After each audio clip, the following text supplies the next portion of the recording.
Hi everyone, my name is Paulina. And I'm Tara. And we're here to set the record straight about autism spectrum disorder, or ASD, because it's recently been a hot topic due to increasing classifications and identifications. As of 2010, the Center for Disease Control and Prevention reports as many as 1 in 150 children have ASD in the US. However, today, in 2016, it's now 1 in 68 children. Initially, there was a lot of confusion about ASD's conditions and causes. Even so, ASD research continues to have new findings. ASD wasn't narrowly defined, and we mean that loosely because it's a spectrum disorder, until recently when the diagnosis was restricted to individuals with severe social and/or intellectual functioning.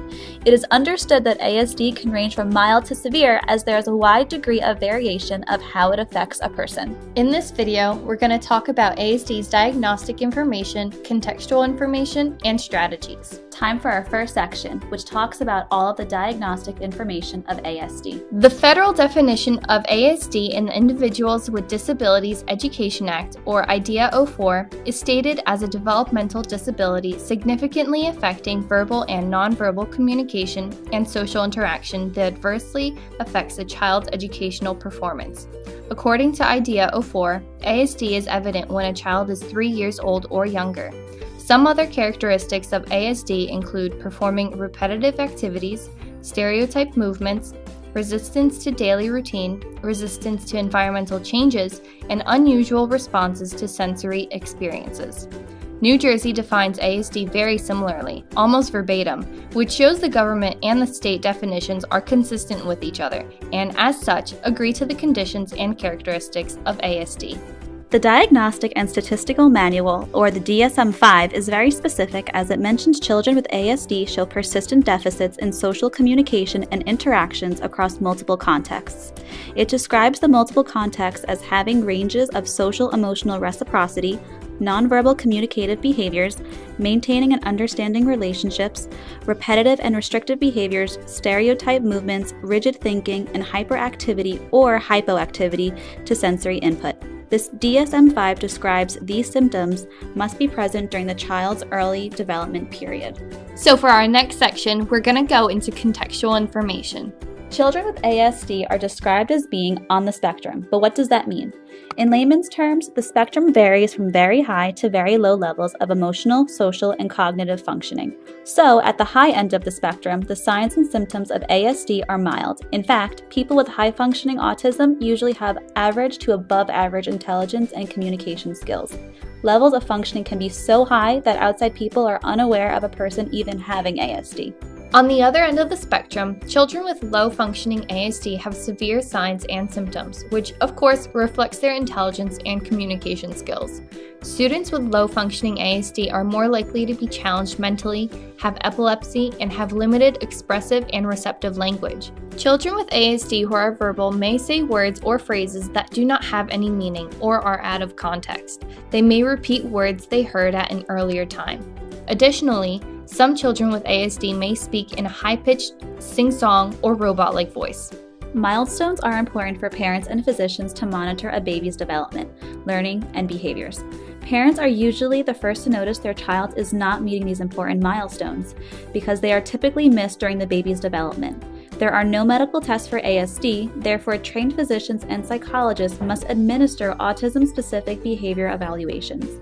Parents may notice that their child does not make eye contact, respond to his name, or that he plays with his toys in an unusual or repetitive manner. Like we've mentioned, ASD is a spectrum disorder, so cognitive skills of children with ASD vary greatly. The more severe the ASD is, the more a child's cognitive skills and development are affected.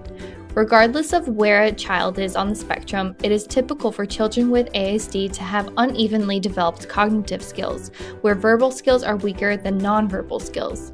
They usually perform better in tasks consisting of immediate memory and visual skills, and have a tough time with tasks consisting of symbolism and abstract thinking. ASD affects the lower brain, which is responsible for balance and coordination.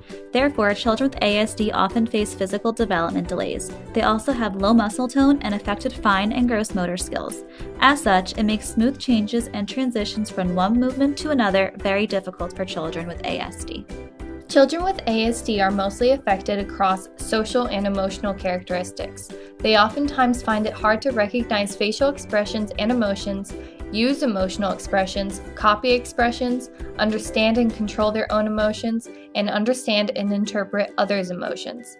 They develop slower emotional responses. Because of their social and emotional deficits, children with ASD find it hard to use their emotions and manage social situations to the point where they might display a lack of concern or misread social situations.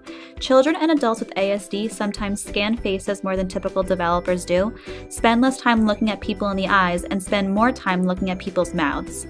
It's not that every individual doesn't want to relate with people, it's just that they could simply be lacking the skills to develop peer relationships.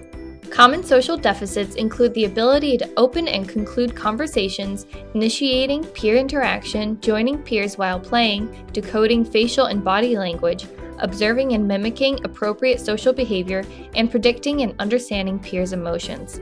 It is possible for parents and specialists to teach social skills such that the deficit margin will not be substantial for some children with ASD. However, for others, the social sense may never be fully achieved. Every child on the spectrum presents unique abilities, symptoms, and challenges. Here are some of their strengths and weaknesses, which all depend on where the child is placed on the spectrum. Social skills and unwritten rules of social interaction, speech and language problems, restrictive activities and interests, sensory activity and the need for sensory escape, resistance to change, inability to recognize deception and comply with social norms, perceiving emotional state, grasping the big picture, and motivation in areas that are not points of interest. Conceptual skills to model complex situations, logical thinkers, exceptional memories, attention to minute detail, laser focus, encyclopedic knowledge in areas of interest, independent thinkers, and visual processing. Okay, time for our last section where we are going to discuss activities, strategies, and approaches for students with ASD. Depending on where the child is on the spectrum depends on if the child receives a vocational education, community skills, or a general education. Here are some of the possible accommodations and modifications. Adjust the number of items the student must complete because students with ASD can be overwhelmed easily. When they become overwhelmed, it is common for them to focus on the amount of work instead of the objective. Allow students to choose areas of interest to explore within the class, while at the same time restricting it to a few choices. Allow time to complete a task or assignment to be adjusted. Depending on the situation, the student might become either engrossed or overwhelmed. This is also a good idea for those with slow motor movements. Give the student with ASD a list of how to break down a task, which will let him keep track of how much work needs to be done, what work needs to be completed, when it will be finished, and what is next. Consistency and routine are very important to children with ASD. Children with ASD experience anxiety when they deviate from a schedule. The daily school routine should be predictable with clear expectations. Visual schedules eliminate the unexpected and enable students to prepare for transitions. Because transition times are often difficult for students with ASD, a check schedule transition cue should be given each time a transition is expected of them. Clear and consistent rules also need to be made with clear and consistent feedback on appropriate and inappropriate behavior. It is important that students with ASD are aware of the class rules and boundaries for themselves and for their peers. Coping plans can be very effective because it shows the student how to handle a situation when he is angry, anxious, or stressed. The plan may include a calming area, a sensory area, or activities such as painting or journaling. Social stories can be used to teach social skills to children with ASD. When a child is in a situation, it may be too confusing or difficult for him. In this scenario, a story may seem more concrete and understandable to the child. The story should highlight social cues, events, reactions, and use visuals that are plausible within the situation. Oftentimes, social stories make students with ASD feel comfortable and allow them to provide appropriate responses to a situation. Educate peers on what they might perceive as rude behaviors, as opposed to what the child with ASD is really trying to convey. Teachers should also work to expand social reinforcers and activities. Explain the rules of social exchange and work on labeling emotions. Teachers need to break down the components of the exchanges, rules, and emotions into verbal and nonverbal components. Because children with ASD are very sensitive to visual and auditory stimuli, a teacher needs to be mindful of where the student is placed in the classroom. His seat should be placed away from excessive movement and auditory stimulation so he can focus on the task at hand. The classroom's visual structure needs to help the student see what is expected of him and understand what is around him. As logical thinkers, students with ASD thrive in an environment that makes sense to them. Seats and workstations should be clearly labeled, as there should be no room for confusion or misinterpretation on what each section of the room is utilized for. Assistive technology bridges the gap, which can be so crucial for students with ASD. Here are a few examples. PECS, or a Picture Exchange Communication System, is a low-tech picture-based system that allows the child with ASD to communicate non-verbally. It is a modified applied behavior analysis program that is not designed to teach speech, although it is indirectly encouraged. It allows students who have little to no communication abilities to communicate using pictures. Children who are using PECS are taught to approach a person with a picture of what they want in exchange for the item. There are 6 phases of training, but it can be taught to any age group. The pictures used with PECS can be photographs, drawings, or symbols. Activity schedules are extremely important. The first Then Visual Scheduler HD by Good Karma Apps is an iPad app that provides activity schedules for students with ASD. It is flexible and includes a diverse library of images, audio prompts, and video models for step-by-step schedules. Students can see the schedule by images or as a scrollable checklist with 2 different drag-and-drop formats. Okay, time for a wrap-up. The definition of ASD is consistent with the government, the state of New Jersey, and the DSM-5, where its specifics are laid out. ASD is a spectrum disorder, which means emotional, social, and cognitive functioning varies depending on where the child is placed on the spectrum. ASD occurs at all cognitive and intelligence abilities. Social and emotional deficits are common across the entire spectrum. Teachers should use academic, behavioral, and social supports and strategies that will help the student function within the class. Assistive technologies can bridge the gap and keep students with ASD at ease. Want to learn more information? Check out our resources.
Dementia is a word we give to a set of symptoms affecting different aspects of thinking and brain function that get worse over time and affect the way we live our lives. Dementia is not a normal part of aging.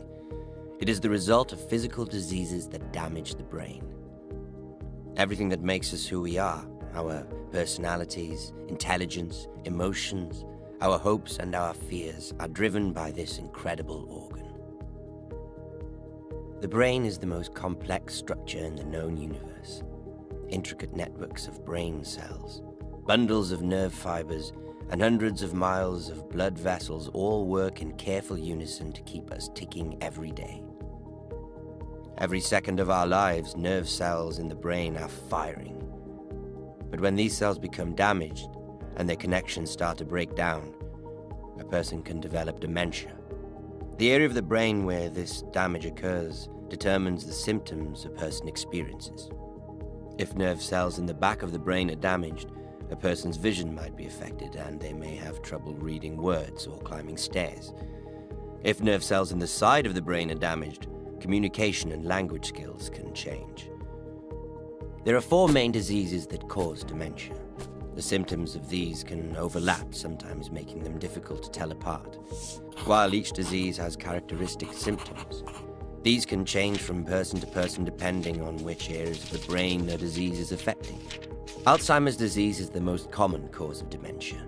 Often, one of the first areas of the brain to be affected by Alzheimer's is the hippocampus. The hippocampus controls aspects of our memory and navigation. So, forgetfulness and getting lost are usually some of the first symptoms of Alzheimer's. In Alzheimer's, nerve cells are damaged by a buildup of 2 proteins in the brain, amyloid and tau. These proteins are present in all of our brains, but in Alzheimer's they behave unusually and begin to clump together. Researchers are still trying to understand what triggers this, but it's likely to be a mix of age, genetics, and other factors such as poor heart health. The buildup of harmful proteins is also a key factor in other diseases behind the condition, like dementia with Lewy bodies and frontotemporal dementia. This damage spreads from one area of the brain to another as the condition progresses. So symptoms get worse over time and people begin to find more aspects of day-to-day life difficult.